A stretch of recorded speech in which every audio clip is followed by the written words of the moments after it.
தேவனுடைய பரிசுத்த நாமத்திற்கு மகிமை உண்டாவதாக. ஆண்டவராகிய இயேசு கிறிஸ்துவின் இனிதான நாமத்தினாலே உங்களை அன்போடு வாழ்த்துகிறேன். இந்த நாள் உங்களுக்கு மிகுந்த ஆசீர்வாதமான நாளாக அமைவதாக. இந்த நாளிலும் உங்களோடு தியானிக்கும்படியாக தெரிந்து கொள்ளப்பட்ட வாக்குத்தத்த வசனம் மத்தேயு 5வது அதிகாரம் 5வது வசனம். சாந்த குணமுள்ளவர்கள் பாக்கியவான்கள், அவர்கள் பூமியை சுதந்தரித்துக் கொள்வார்கள்.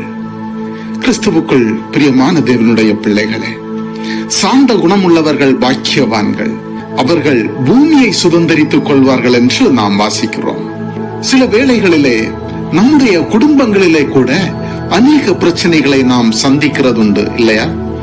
கணவன் மனைவிக்கிடையே பல பிரச்சனைகள், வாக்குவாதங்கள், இன்னும் பல காரியங்களை நாம் பார்க்கிறோம். ஏன் இந்த பிரச்சனைகள், ஏன் இந்த வாக்குவாதங்கள்? இரண்டு கைகளையும் தட்டினால் தான் சத்தம் வரும் என்று நாம் சொல்லுகிறோம். யாராவது ஒருவர் அமைதியாக பொறுமையாக இருந்தால் அந்த கூட உள்ளவங்க கொஞ்ச நேரம் கோபத்துல சத்தம் போடுவாங்க. அதற்கு பின் அவரும் அமைதியாயிடுவார். இரண்டு பேரும் ஒருவருக்கொருவர் விட்டு கொடுக்காமல் யார் தன்னுடைய நீதியை வெளிப்படுத்த நினைக்கிறார்களோ, யார் தன்னுடைய நியாயத்தை வெளிப்படுத்த நினைக்கிறார்களோ, அங்கே பயங்கரமான சண்டைகளை நாம் பார்க்க முடிகிறது. யாராவது ஒருவர் விட்டு கொடுப்பது என்பது சில வேளையிலே கணவனுக்கு கோபம் வராது என்று நான் சொல்லவில்லை, கோபம் வரும். அதே வேளையிலே மனைவி கொஞ்சம் விட்டு கொடுத்து போனால் மனைவிக்கு கோபமே வராது என்று நான் சொல்ல முடியாது.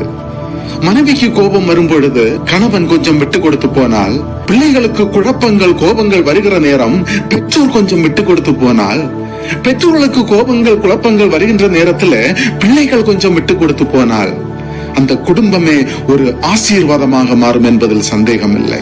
ஹல்லேலூயா.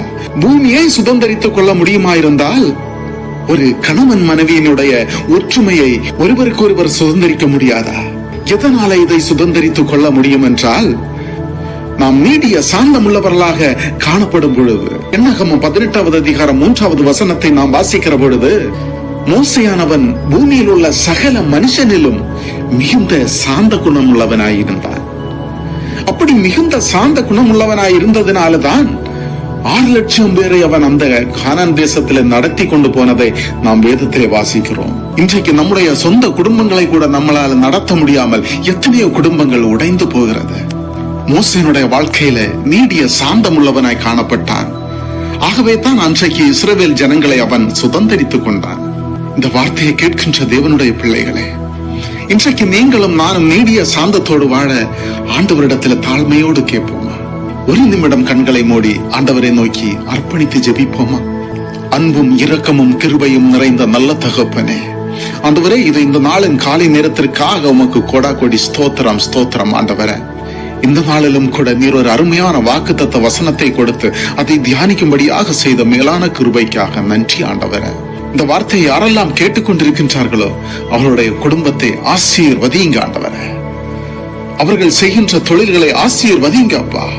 ஆண்டவரே, எங்களுடைய வாழ்க்கையிலே எத்தனை கோபங்கள், மூர்க்கத்தனங்கள், எத்தனையோ விட்டு கொடுக்க முடியாத காரியங்கள் அப்பா, இன்றைக்கு இந்த வார்த்தையை கேட்கிறவர்களாக ஆண்டவரே நாங்களும் நீடிய சாந்தம் உள்ளவர்களாய் அமைதியோடு பொறுமையோடு ஜீவிக்க உதவி செய்வீராக ஆண்டவரே.